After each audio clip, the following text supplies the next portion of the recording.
Hello everybody, thank you for watching our videos and subscribing for our YouTube channel. We showed you 6 videos about boating on Shannon River in Ireland day by day, and if somebody did not see it for some reason, you can go back and watch it.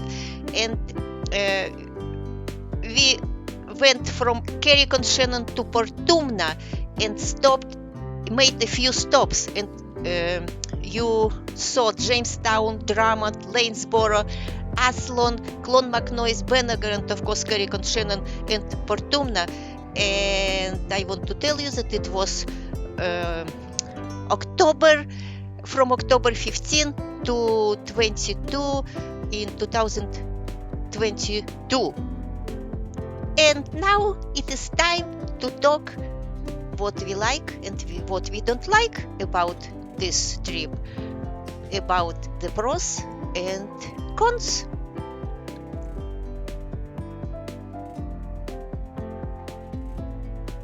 The pros.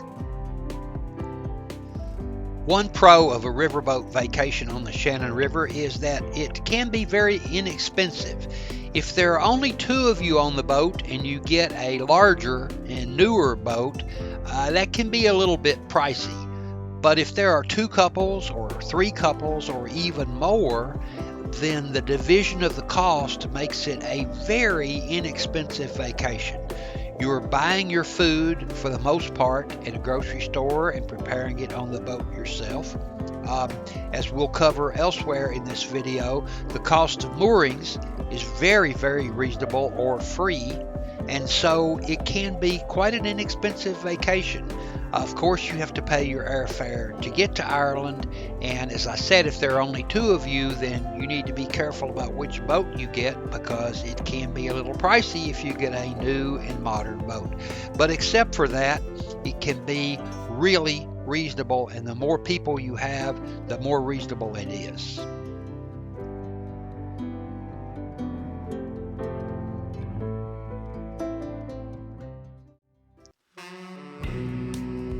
Of course, it is very beautiful.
Another pro of taking a vacation down the river in Ireland is cheap moorings.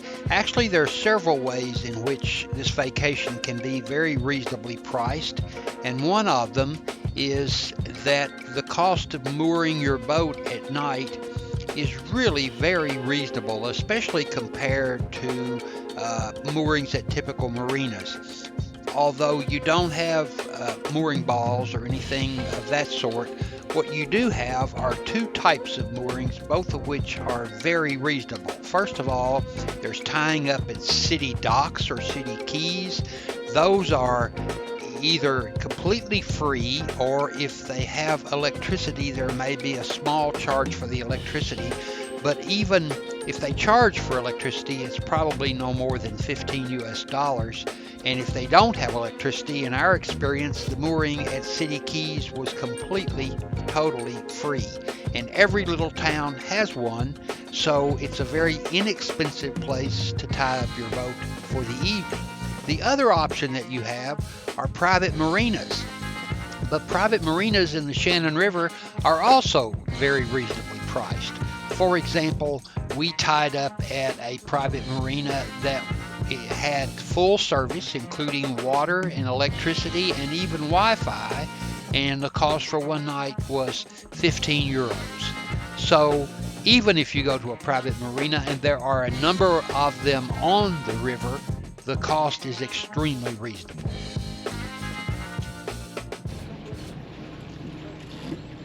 We had 5 locks between Carrick-on-Shannon and Portumna, and they were very easy. If somebody had experience of boating, let's say in France, we did our boating on Canal du Midi, and we had many locks. It was difficult. Here it is very easy. At first, the worker helps you. You don't have to jump on the shore and back and to do everything by yourself. If only 2 people are on the boat, it is not easy. But here, at first, the water doesn't go down or up, don't rise up too high or too low. And anyway, it is easy. And like I said, not too many locks. It is great too. You see, here, sometimes we were in locks just by ourselves. Sometimes, like here, we had 2 other boats. It was our last lock, and the name of it, Victoria lock. Victoria, this means the victory. I think that's the Queen's story, Probably. Thank you!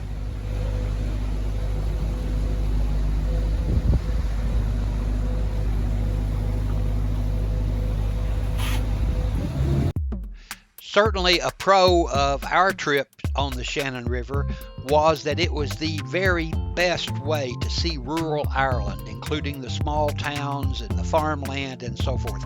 One of the things that Zena and I really wanted to accomplish on this trip was get out of Dublin and the cities of Ireland and see the rural countryside, and particularly the small towns.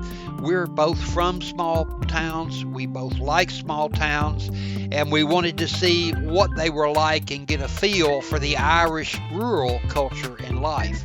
And I believe that probably taking a boat tour like this is one of the very best ways to accomplish that goal, because each evening you get to tie up in a different small town.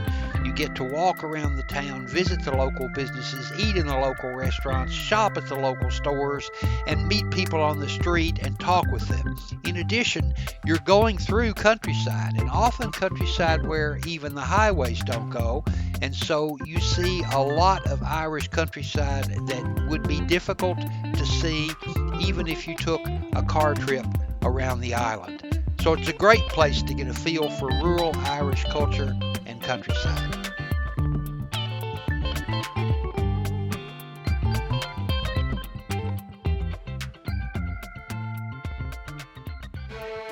And now we are going to talk a little bit about cons. Ireland is famous for being wet and chilly, and that can be a negative, a con, in terms of boating on the Shannon River. Depending upon what time of the year you go, it can be cold, and it certainly was when we were there. But even no matter if you go in the warmer months of the year, rain may be a factor because it rains a lot in Ireland. And we were there in October, and we encountered both. Lots of rain, and it was cold. At night, when we tied up, we weren't able to run the heater all of the time. The reason why is because the heater requires electricity to operate, and when you're running solely on battery power and the electricity that you generated through the day by running the motor, it only lasts so long. So there were occasions when we were tied up in a place where electricity was not provided that it actually got cold on the boat, and we weren't really able to run the heater as much as we wanted. So It can certainly be a cold vacation, again, depending on the time of the year you go, but no matter when you go, it can also be wet, so be prepared.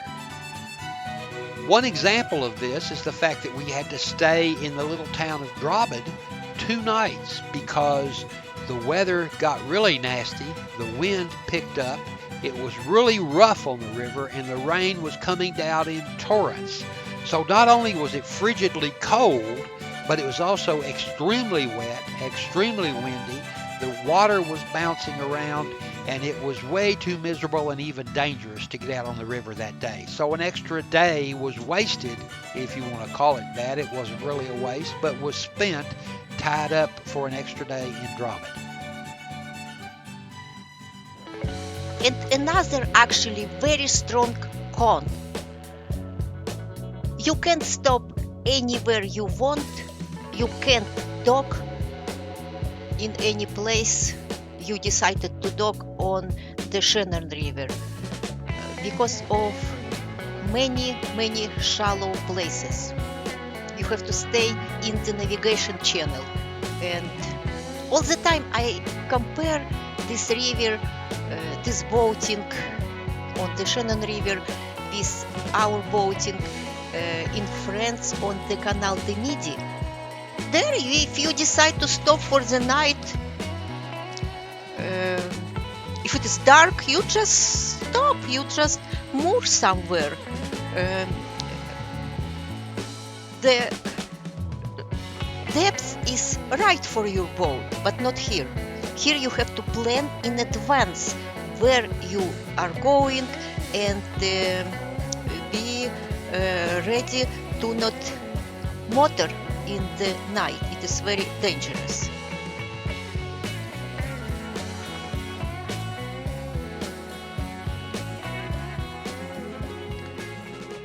A con or potential negative of taking a boat down the Shannon River is hazards on the river, boating hazards.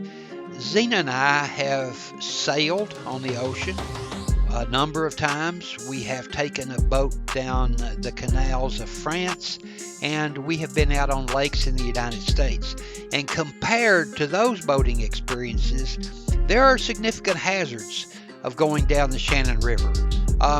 They're different from the hazards of sailing on the ocean, for example, but they do exist. And among those hazards are the fact, for number one, that there are shallows everywhere.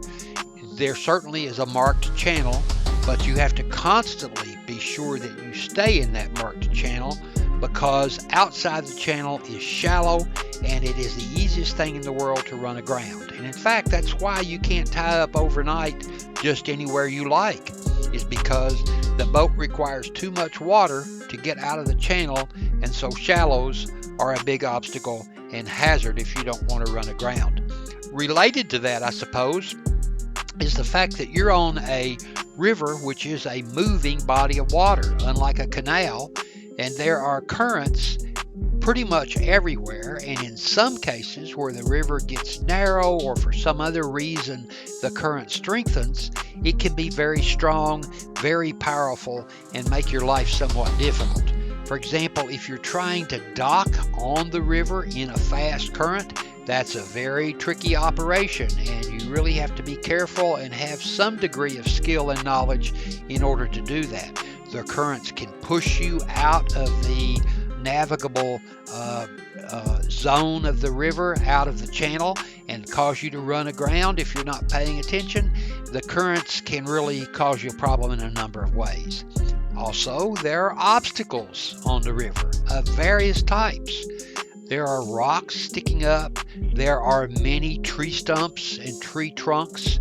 They are marked, and they are generally outside the channel, but not always outside the channel, and maybe not even always marked. So you have to constantly be alert to things sticking up out of the water, whether they're marked or not, and you have to be sure and give them a wide berth. So those obstacles can be a real difficulty that you have to deal with. And finally, there's the issue of weirs on the river.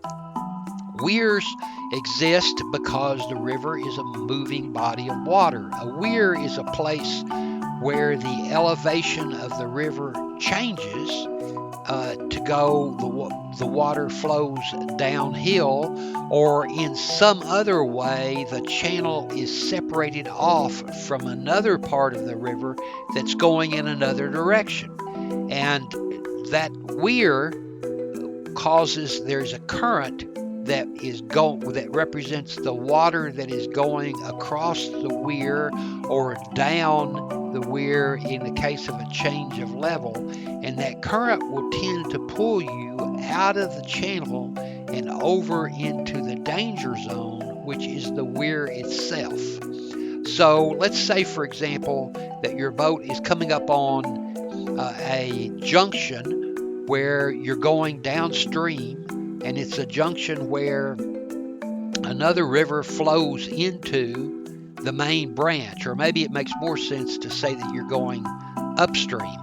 In either event, where one river joins another, there may be a little waterfall situation, and that could have been dammed up a little bit, and maybe be a change in elevation of a foot or two or even three, and that change in elevation is a weir. That weir will be marked, it will be designated as a hazard, but it also creates a current which can tend to pull you into it, and so can be a hazard. So all of these things added up together constitute navigational hazards, boating hazards in the river that often don't exist in other boating situations, and are things that really can constitute a negative for particularly an inexperienced boater going down the Shannon River.